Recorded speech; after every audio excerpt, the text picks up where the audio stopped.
আসসালামু আলাইকুম। ঈদে গরুর গোশতের স্বাদ অন্যরকম। আজকে এই গরুর গোশতের রেসিপি আপনাদের সাথে শেয়ার করব। সবাই কমেন্ট করে জানাবেন কেমন হলো। ফ্রেশ গরুর গোশত নিয়ে নিলাম প্রায় 2 কেজির মতো। পেঁয়াজ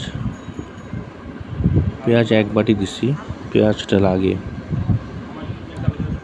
এরপর দিয়ে দিলাম আদা বাটা এবং রসুন বাটা 2 চামচ করে। দিয়ে দিলাম মরিচের গুঁড়া, ঝালটা আসলে যার যেরকম লাগে। হলুদের গুঁড়া দিলাম, জিরা বাটা, ধনিয়া বাটা দিয়ে দিলাম, গরম মশলা দিয়ে দিচ্ছি, এলাচটা ফেড়ে দিলে ভালো হয়, তাই ফেড়ে দিয়ে দিচ্ছি। আর দিয়ে দিলাম দারচিনি, তেজপাতা আর লং। এগুলো হচ্ছে গরম মশলা।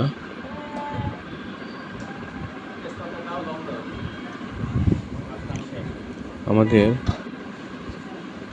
এই গোশতটা রান্নার জন্য মশলার পরিমাণটা একটু বেশি দিতে হবে। স্বাদ মতো লবণ দিয়ে দিলাম এবং তেল আর সব উপকরণ একসাথে হাত দিয়ে মাখায় নিলাম। এখন চুলাতে হালকা আঁচে বসায় দিলাম।